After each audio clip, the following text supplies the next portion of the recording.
اللہ تعالیٰ ہی کی رحمت سے، اس کی مدد سے ہی رشتہ داریاں، دوستیاں اور تعلقات یہ سب قائم ہیں۔ اگر اللہ نہ چاہے تو پھر یہ قائم ہو ہی نہیں سکتی۔ ابھی تک ہم لوگوں نے دیکھا ہوگا بہت سے یوٹیوب پہ ایسے چینل ہیں جس میں قرآن کے ایک ایک لفظ کے معنی، اس کا کیا مطلب ہے، کیسے ہے، اللہ تعالیٰ کیا فرمانا چاہتا ہے، یعنی ہر طرح کی چیزیں ہمیں الحمدللہ آج کے دور پہ یوٹیوب سے مل جاتی ہے۔ لیکن ہم نے یہ سوچا کہ ایک درس قرآن شروع کریں جس کا نام رکھا جائے آسان درس قرآن۔ اس میں بالکل قرآن کی جو آیت ہے اس کا ترجمہ، اس کی تشریح اور اللہ تعالیٰ اس میں کیا فرمانا چاہتا ہے، صرف اتنی ہی بات۔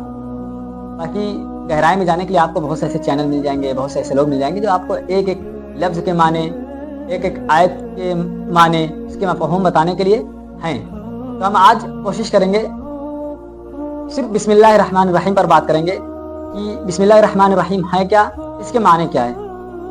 ایک معنی تو ہم سب کو معلوم ہے کہ شروع اللہ کے نام سے جو بڑا مہربان اور نہایت رحم فرمانے والا ہے۔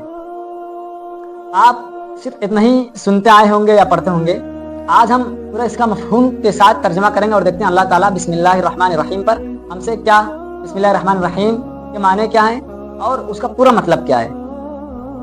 دیکھیں اس میں جو شروع میں بسم اللہ میں 3 الفاظ ہیں، با، اسم اور اللہ۔ با کا استعمال کئی معنوں میں ہوتا ہے، جیسے ساتھ ہونا، مدد چاہنا اور برکت حاصل کرنا۔ اسم کا معنی تو معلوم ہی ہے، جس کے معنی ہوتے ہیں نام۔ اللہ کا نام چونکہ اپنے اندر بے پناہ بلندیوں اور عظمتوں کو لیے ہوئے ہے۔ جو لفظ اللہ ہے اس کا وسیع مفہوم ہے، اس کے گہرائی تک کوئی پہنچ ہی نہیں سکتا۔ اس لیے جب بسم اللہ کہیں تو اس کے معنی ہوں گے بلندیوں اور عظمتوں والے اللہ کے نام کے ساتھ کام کا آغاز کرنا۔ ایک تو ہم یہ کہہ دیتے ہیں بسم اللہ شروع اللہ کے نام سے، ایک یہ جو بلند والا ہے، عظمت والا ہے، بابرکت والا ہے، جس کے نام سے دنیا چلتی ہے، جو اللہ چاہتا ہے وہی ہوتا ہے، اسی کے نام سے کام کا آغاز کرنا، اس سے مدد طلب کرنا، اس کے نام سے برکت حاصل کرنا۔ کسی کام کو جب شروع کرتے ہیں تو بسم اللہ کرتے ہیں، اسی لیے کرتے ہیں کہ اللہ تعالیٰ کی اس میں مدد شامل ہو، اللہ تعالیٰ کی اس میں برکت شامل ہو، تو وہ کام بہت آسانی سے ہو جائے گی۔ اب آتے ہیں الرحمن اور رحیم پر۔ اللہ تعالیٰ کی 2 صفات ہیں جن میں رحمت کا مادہ شامل ہے، اس میں کثرت اور دوام دونوں کا مفہوم شامل ہے۔ اللہ تعالیٰ کی صفت الرحمن ہے، یعنی اس کی رحمت عام اور دائمی ہے، تمام مخلوق کے لیے ہے۔ رحمان میں رحمت کی زیادہ شدت ہے، اس لیے اس کو رحمان الدنیا والآخرہ کہا گیا ہے، جبکہ اس کی صفت الرحیم خاص اہل ایمان سے متعلق ہے۔ اگر آپ کو اس کے بارے میں دیکھنا ہے تو سورہ بقرہ آیت نمبر 37، سورہ نساء آیت نمبر 25، سورہ الانعام آیت نمبر 165 میں مل جائے گا۔ اب ہم نے کیونکہ بسم اللہ الرحمن الرحیم پر لفظی معنی لفظی حیثیت سے جو ترجمہ کیا، اب آئیے اس کا پورا ترجمہ کرتے ہیں کہ اب اس کا ترجمہ کس طرح سے ہوگا۔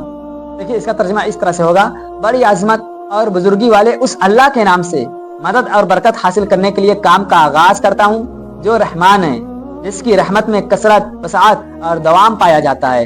اس کی رحمت ہر خاص و عام پر چھائی ہوئی ہے۔ یہ اسی کی شان رحیمی ہے کہ کائنات اپنی پوری آب و تاب کے ساتھ نمایاں ہے۔ اللہ کی ذات رحیم ہے، اس کی رحمت ان لوگوں کے لیے خاص ہے جو ایمان لانے والے ہیں۔ وہ نیک اعمال کو بڑی قدر کی نگاہ سے دیکھتا ہے، گناہوں اور لغزشوں کی بخشش اور ستر پوشی کرتا ہے، مقاصد کے حصول کے لیے راہیں آسان فرماتا ہے۔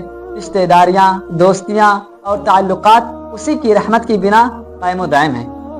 اب آپ دیکھ لیجئے، یہ اس میں پوری چیزیں آ گئی کہ اگر اللہ کی رحمت نہ ہو ہمارا کام کس طرح سے رک سکتا ہے، اللہ تعالیٰ کس طرح سے اپنے بندوں کے گناہوں کو چھپایا ہوا ہے اور ان کی مدد کرتا ہے۔ اللہ تعالیٰ ہی کی رحمت سے، اس کی مدد سے ہی رشتہ داریاں، دوستیاں اور تعلقات یہ سب قائم ہیں۔ اگر اللہ نہ چاہے تو پھر یہ قائم ہو ہی نہیں سکتی۔